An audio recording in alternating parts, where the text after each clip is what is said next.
전에 지구촌 베트남의 지구촌 교회에서 하나님 말씀을 증거할 기회가 있었습니다. 말씀을 증거하는 가운데 그만 공안들이 들이닥쳤습니다. 저도 처음 당하는 일이라 얼마나 당황스럽고 난감했는지 모릅니다. 말씀을 증거하는 중인데 공안들이 와서 사진을 찍기 시작합니다. 그리고 강대상 옆까지 와서 제 얼굴을 대고 영상을 찍기 시작하고, 거기서 예배를 멈춰야 되나 하는 생각도 해보았지만 그러면 안 될 것 같아서 당신은 찍으십시오, 나는 설교합니다 하고 말씀을 계속 전했습니다. 한 10분 동안 말씀을 증거하는데도 가지 않고 계속해서 돌아다니면서 사진을 다 찍고 영상을 찍고 제 옆에 와서 서 있기도 하고 합니다. 그래서 한 10분쯤 되다 보니까 저도 마음에 정말 그분들이 좀 불쌍한 생각이 들었습니다. 그래서 설교하다가 그분들을 바라보면서 하나님은 당신도 사랑하십니다 라고 이야기했습니다. 그랬더니 그분들이 밖으로 나오라고 했습니다. 살 수 없이 밖에 나가서 공안들의 취조와 또 검문을 받게 됩니다.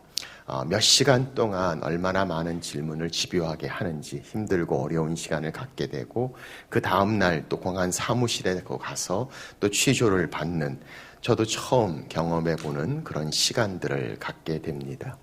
그런 시간들을 지나면서 생각하게 됩니다. 정말 복음 때문에 받는 고난이 무엇인가 라는 생각을 해보았습니다. 우리는 어떤 면에선 복음의 자유 가운데 하나님의 말씀을 접할 수 있는 것이 얼마나 큰 축복인가. 그런데 그렇지 못한 곳에서 믿음 때문에, 복음 때문에 그들이 당하는 그 고난의 실체를 직접 경험해 보면서 결코 쉽지 않는 복음의 핍박, 그리고 믿음의 그 고난의 모습을 경험해 보게 됩니다. 그렇습니다. 우리 가운데 두 가지의 고난이 존재합니다. 하나님의 말씀대로 살고자 할 때 우리가 당하는 고난이 있습니다. 그런가 하면 하나님 말씀대로 살지 못해서 우리가 받는 고난이 있습니다. 오늘 성경 말씀을 보면 15절에는 말씀대로 살지 못해서 당하는 고난을 받지 말아야 할 것을 말씀합니다. 너희 중에 누구든지 살인이나 도둑질이나 악행이나 남의 일을 간섭하는 자로 고난을 받지 말려니와. 그러나 정말 말씀대로 살고자 하기에 받는 고난, 오늘 베드로 전서는 바로 그 그리스도인의 고난을 말씀하고 있습니다. 오늘 본문에도 계속해서 바로 이 믿음의 고난의 모습을 말씀합니다. 13절, 그리스도의 고난에 참여하는 것이라고 말합니다. 14절, 그리스도의 이름으로 치욕을 당하면 이라고 말씀하십니다. 16절, 그리스도인으로 고난을 받으면 이라고 말합니다. 19절, 하나님의 뜻대로 고난을 받는 자들은 이라고 말씀하시며, 믿음 때문에 받는 고난입니다. 예수 그리스도 때문에 받는 고난입니다. 말씀대로 살고자 하기에, 하늘의 가치관을 가지고 이 세상을 살기에 어쩔 수 없이 우리가 당하는 믿음의 고난의 모습을 성경은 설명하고 있습니다. 그 고난에 대해서 오늘 본문은 이렇게 말씀하십니다. 사랑하는 자들아, 너희를 연단하려고 오는 불시험을 이상한 일 당하는 것 같이 이상히 여기지 말고. 그렇게 믿음으로 받는 고난을 이상히 여기지 말라고 말합니다. 그리스도인들에게 받는 고난은 결코 이상한 일이 아니라고 말씀합니다. 정상입니다. 당연합니다. 아니, 도리어 고난이 없는 게 이상합니다. 그리스도인으로서 우리가 받는 고난, 믿음 때문에 가지는 고난은 당연하고 이상히 여기지 말라라고 말씀하고 있음을 봅니다. 고난이 없는 신앙이 존재하지 않습니다. 오늘 이상히 여기지 말라고 말합니다. 놀라지 말라, 충격을 받지 말라. 바로 그 그리스도인으로서 우리가 그런 고난을 당할 때 놀라지 말라라고 말씀하고 있습니다. 이렇게 말씀합니다. 불시험이라고 말합니다. 헬라 원어의 뜻을 보면 좀 더 정확하게 이렇게 표현됩니다. 너희 중에 타고 있는 불시험. 오는 불시험이라고 말합니다. 과거에도 현재에도 그리고 앞으로 늘 우리 삶 속에서 믿음 때문에 그리스도를 위하여 우리가 받는 고난을 말합니다. 지금 너희가 겪고 있는 불시험이다 라고 말씀하시며 실제로 삶 속에 등장하고 우리가 경험하고 그렇게 지나고 있는 고난의 모습을 말씀하고 있습니다. 그래서 베드로전서 1장에도 이렇게 말씀합니다. 너희가 이제 여러 가지 시험으로 말미암아 잠깐 근심하게 되지 않을 수 없으나 고난의 모습은 다를 수 있습니다. 색깔은 다릅니다. 강도는 다를지 모릅니다. 그러나 믿음 때문에 그리스도인으로서 우리가 받는 고난의 모습, 여러 모양의 시험, 그 고난을 성경은 말씀하고 계십니다. 이상한 일을 당한 것처럼 이상히 여기지 말라. 사도행전 14장은 말씀합니다. 이 믿음에 머물러 있으라 권하고 우리가 하나님 나라에 들어가려면 많은 환난을 겪어야 할 것이라 라고 말씀하시며 고난이 없는 신앙 존재하지 않습니다. 믿음으로 인한 우리의 고난의 모습을 말씀하고 있습니다. 우리는 고난을 당할 때 질문합니다. 왜 이런 고난이 내게 있는지, 왜 내게 이런 고난이 생기는지, Why me? 왜 내게? 라는 질문이 아니라 오늘 성경은 우리가 당하는 그 고난 당연한 것이라고, 분명히 있을 것이라고, 너희가 지금 경험하고 있는 불시험이라고 말씀하시며, 아니 이상히 여기지 말라고, 충격받지 말라고, 그것이 정상이고 당연한 고난의 모습을 말씀하고 있습니다. 그리스도인들이 고난을 당할 때 어떻게 해야 합니까? 오늘 하나님 말씀 우리 가운데 세 가지로 영적인 원리를 말씀해 주고 계십니다. 첫째, 고난을 하나님께 의탁하라 말씀합니다. 자, 19절 말씀을 같이 보겠습니다. 시작. 그러므로 하나님의 뜻대로 고난받는 자들은 또한 선을 행하며 가운데에 그 영혼을 미쁘신 창조주께 의탁할지어다. 의탁할지어다 라고 말합니다. 하나님께 맡기라 라는 겁니다. 이 의탁이란 헬라어 단어는 완전한 신뢰를 가지고 맡기는 것을 말합니다. 신뢰하며 맡기는 것, 의지하는 것, 바로 그 하나님 앞에 맡기라 말합니다. 그는 미쁘신 창조주라고 말씀합니다. 우리를 지으셨습니다. 말씀으로 창조하셨습니다. 그 하나님 앞에 맡기라, 내려놓으라, 그 고난을 하나님 앞에 신뢰하며 드리라고 말씀하고 있음을 봅니다. 이 맡기라, 의탁한다는 헬라어 단어는 예수님께서 십자가에 달리시며 마지막으로 주님 기도하시며 말씀하셨습니다. 아버지여, 내 영혼을 아버지 손에 부탁하나이다. 이 부탁하나이다 라는 단어가 똑같은 단어로 사용됩니다. I commit, 내 영혼을 하나님 아버지 손에 맡깁니다. 부탁합니다. 주님이 말씀하십니다. 스데반이 순교를 당하면서 하늘을 우러러보며 그는 이야기합니다. 주 예수여, 내 영혼을 받으시옵소서. 이 받으시옵소서라는 단어, 의탁한다는 헬라어 단어, 똑같은 단어가 사용됩니다. 우리 주님께서 고난 중에서도 하나님 앞에 맡기셨습니다. 스데반이 순교 중에서도 하나님을 의지하며 의탁하며 신뢰하며 맡기고 나아갑니다. 오늘 성경은 우리 가운데 말씀합니다. 그러므로 그 창조주 미쁘신 하나님을 의탁할지어다. 하나님을 의지하는 삶의 모습을 봅니다. 고난의 대명사라고 불릴 수 있는 자가 있다면 욥이 아닌가 싶습니다. 사랑하는 자녀들을 다 잃습니다. 아내 친구들의 배신을 경험합니다. 아내에게도 고난을 받습니다. 자기의 몸의 그 고통을 혼자 경험합니다. 고난일 수밖에 없는 그의 삶, 이유를 알지 못하고 어려움 가운데 있는 그의 고난 중에 그는 욥기 23편에 이렇게 고백합니다. 내가 앞으로 가도 그가 아니 계시고 뒤로 가도 보이지 아니하며 그가 왼쪽에서 일하시나 내가 만날 수 없고 그가 오른쪽으로 돌이키시나 배울 수 없구나.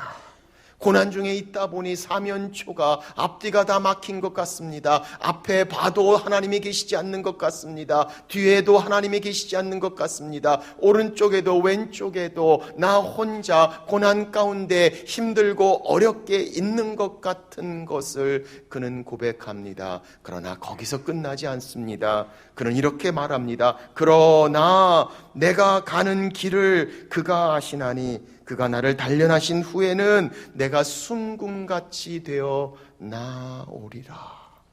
내가 힘듭니다. 고난 중에 있습니다. 아니 주위로 우겨쌈을 당하고 있습니다. 그러나 하나님께서 나의 길을 하나님이 알고 계신다고 이야기합니다. 그가 나를 단련하시겠다라고 말씀하시며 하나님을 의지합니다. 주께 맡깁니다. 하나님을 신뢰합니다. 그 고난을 하나님 앞에 내려놓으며 믿음의 주를 의지하고 있는 그 모습을 성경은 말씀하고 있습니다.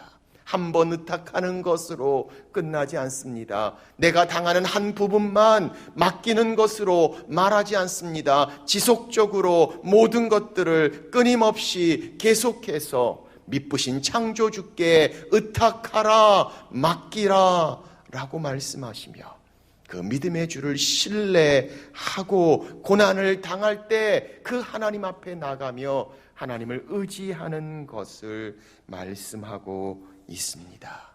바로 믿음입니다. 그 하나님을 바라보는 믿음으로 나아갑니다. 성경은 말씀합니다. 시편 2편 여호와를 의지하는 자는 다 복이 있도다. 하나님 의지하며 고난 중에 나아갑니다.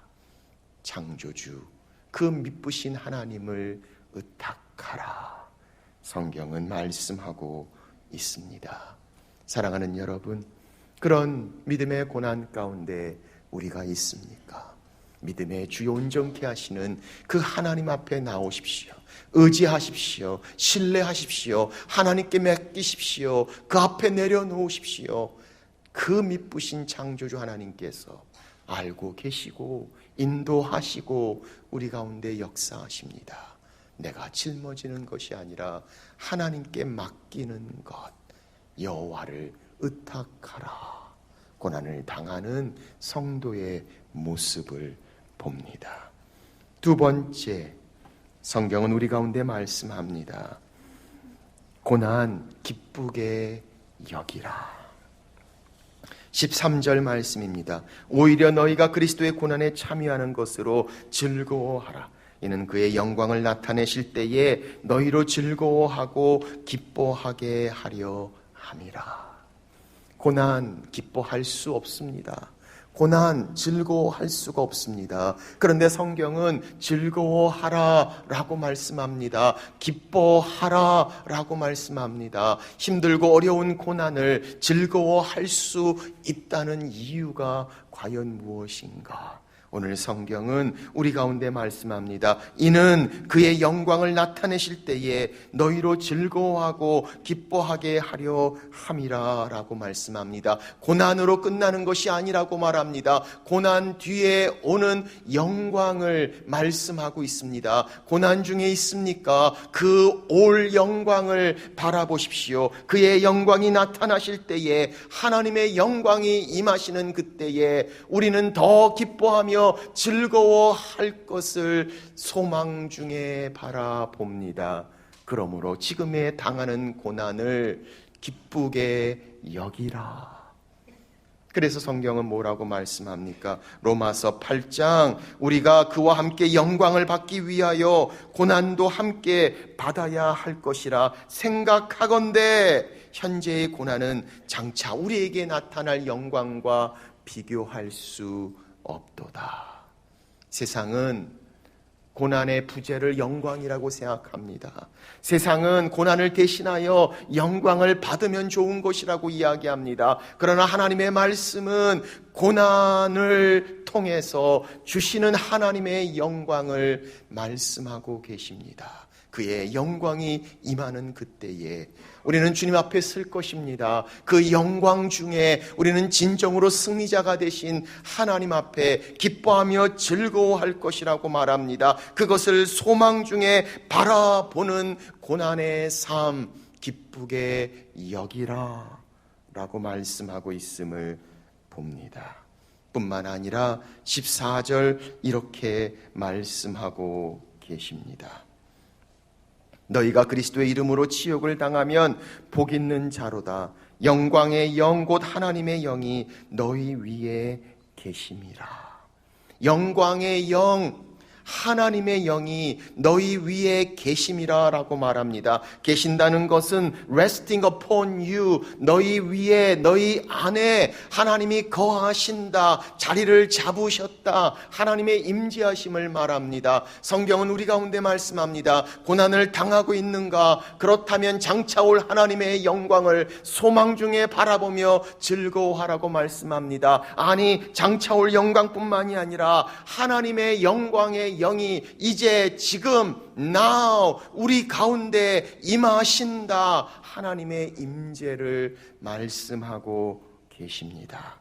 그래서 성경은 이것을 우리의 복이라고 말씀합니다. 그리스도의 이름으로 치욕을 당하면 복 있는 자로다. 영광의 하나님이 임재하십니다. 내 삶 가운데 역사하십니다. 하나님의 하나님 되심으로 우리 가운데 움직이시는 그의 임재를 경험하는 자들, 오늘 그것이 우리의 복이라 말씀하시며 기뻐할 수 있는 이유를 말씀하고 있음을 봅니다.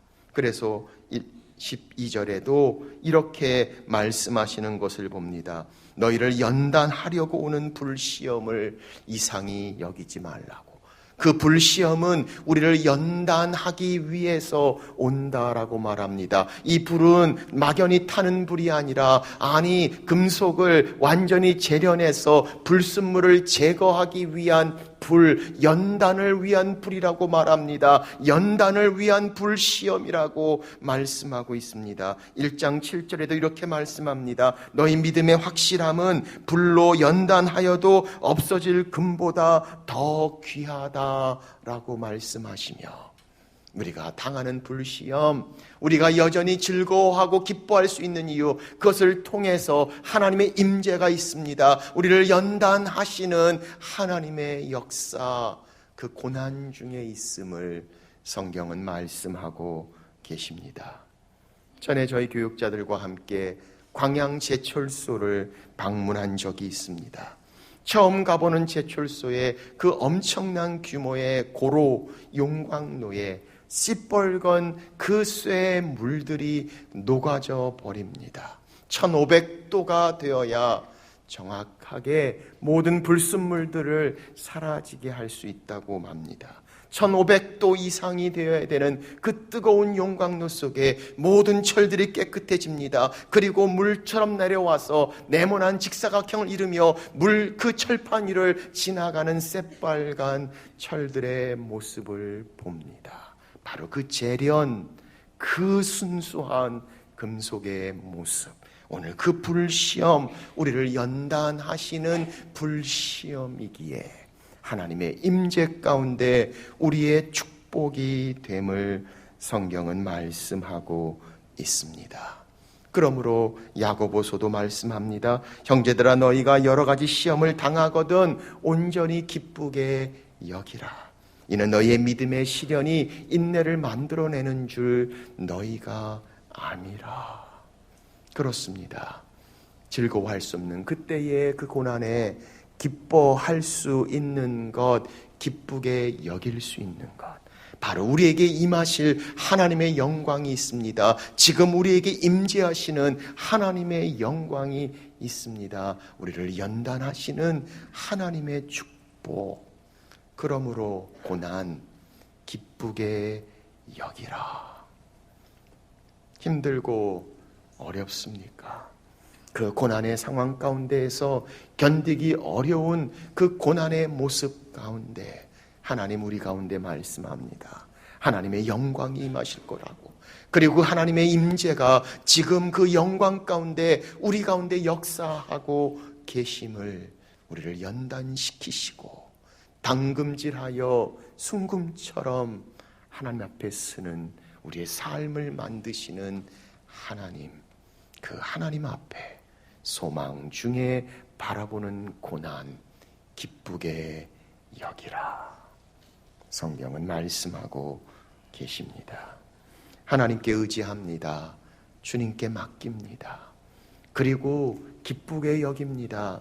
하나님의 그 놀라운 영광이 다가올 그 영광, 아니 우리 가운데 임재하시는 하나님의 영광을 경험하기 때문입니다. 그리고 세 번째, 성경은 말씀합니다. 고난, 하나님께 영광을 돌리라. Coming glory of God, 하나님의 영광이 우리 가운데 오실 거라고 말합니다. 하나님의 놀라운 영광이 우리 연단하는 고난 가운데 임재하신다 라고 말씀합니다. 그러므로 그 고난 하나님께 영광을 돌리라. 16절입니다. 만일 그리스도인으로 고난을 받으면 부끄러워하지 말고 도리어 그 이름으로 하나님께 영광을 돌리라. 부끄러워하지 않습니다. 아니 그 이름으로 더 자랑스럽게 하나님을 찬양합니다. 하나님께 감사를 드립니다. 하나님께 영광을 돌리는 것을 말하고 있습니다. 17절 18절 보면 그렇게 해야 하는 이유, 바로 하나님의 집에 심판이 시작되기 때문입니다. 우리를 깨끗게 하시는 심판을 통해서 하나님은 우리로 하여금 영광을 돌리게 하십니다. 믿지 않는 자들에게 주실 수 없는 그 구원의 모습을 우리가 가지고 있기에 그 고난을 받으며 부끄러워하지 않고 여전히 하나님께 영광을 돌리라. 하나님 역사하고 계심을 봅니다. 하나님 움직이고 계십니다. 하나님을 찬양하며 하나님께 영광을 돌리는 것. 하나님의 사도들이 그랬습니다. 그들이 고난을 당할 때 사도행전 5장은 말합니다. 그 이름을 위하여 능욕받은 일에 합당한 자로 여기심을 기뻐하면서 공의 앞을 떠나니라. 고난 받았지만 그들은 오히려 그 이름을 위하여 고난 받는 것을 합당하게 여기심을 기뻐했다고 말합니다. 하나님을 찬양합니다. 하나님께 영광을 돌립니다. 그 영광의 하나님 앞에 나아가는 것. 오늘 고난을 당한 성도의 마지막 모습을 봅니다. 지난주에 원로 목사님과 함께 여러 교육자들과 함께 나가사키의 성지 방문을 간 적이 있습니다. 나가사키는 여러분이 잘 아시는 그 유명한 나가사키 짬뽕이 있는 곳입니다. 뼈국물에 해산물을 잔뜩 넣은 나가사키 짬뽕은 매우 맛이 좋습니다. 그러나 그 나가사키 짬뽕보다 나가사키에 더 유명한 것이 있었습니다. 바로 나가사키에 있는 26명의 순교자들의 기념관입니다. 일본에서 기독교가 들어가면서 제일 처음 순교자들이 생겼던 곳이 바로 나가사키였습니다. 1597년 26명의 믿음의 자들은 20명의 일본 사람들과 6명의 선교사들이 교토에서 한 달 동안 끌려서 고난 중에 드디어 나가사키에 도착하고 나가사키 언덕에서 십자가에 처형되는 순교를 그들은 경험합니다. 동상이 26개가 있는데 자세히 보면 3명 정도는 아주 작은 동상이 있습니다. 어린 아이들이 같이 있었습니다. 12살, 13살, 15살의 3명의 어린이가 자기의 부모님들과 함께 같이 그 고난 중에 십자가에 순교했던 것을 봅니다. 그 역사관에 보면 그 중에 한 아이가 자기의 부모님이 십자가에 달려 순교하는 모습을 보면서 그들을 핍박하는 자들에게 이렇게 질문했다고 말합니다. 내가 달려야 할 십자가는 어디 있습니까? 내가 달려야 할 십자가는 어디 있습니까? 그 26명의 그 순교자들의 동상 위에는 이렇게 쓰여져 있습니다. 찬양하라 주님을. 그리고 거기에는 다른 많은 순교자들의 함께 되어 있는 모습들을 봅니다. 그 중에 특별히 로렌조 루이스라는 필리핀에서 온 선교사가 그 일본에서 순교를 당하는 모습을 봅니다. 그런데 그 모습 가운데 그가 남겼던 마지막 말을 적어 놓은 것을 봅니다. 그가 이렇게 이야기했습니다. I would rather die 1,000 deaths than renounce my faith.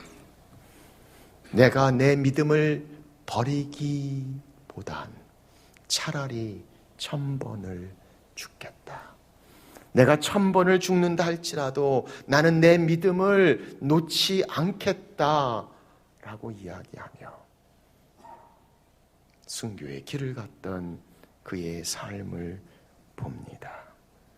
그래서 오늘 성경은 말씀합니다. 그리스도인의 고난, 하나님께 영광을 돌리라. 찬양하라. 바로 그곳에 생명이, 그곳에 하나님의 영광이 있습니다. 그 영광을 돌리는 삶, 성경은 말씀하고 있습니다. 사랑하는 여러분, 오늘 우리 안에 있는 고난, 믿음으로 받는 고난, 그리스도인으로서 받는 고난, 하나님 의지합니다. 주님께 맡깁니다. 그리고 하나님의 영광을 보며 하나님의 영광의 임재 가운데 기쁘게 여깁니다. 그리고 그 모든 것의 영광을 하나님께 드립니다. 영광, 영광, 영광. 하나님의 영광을 보며 하나님의 영광 중에 살며 하나님께 영광을 돌리는 삶, 하늘을 향하는 세상의 나그네, 여러분과 제 삶이 되시기를 주의 이름으로 축원합니다.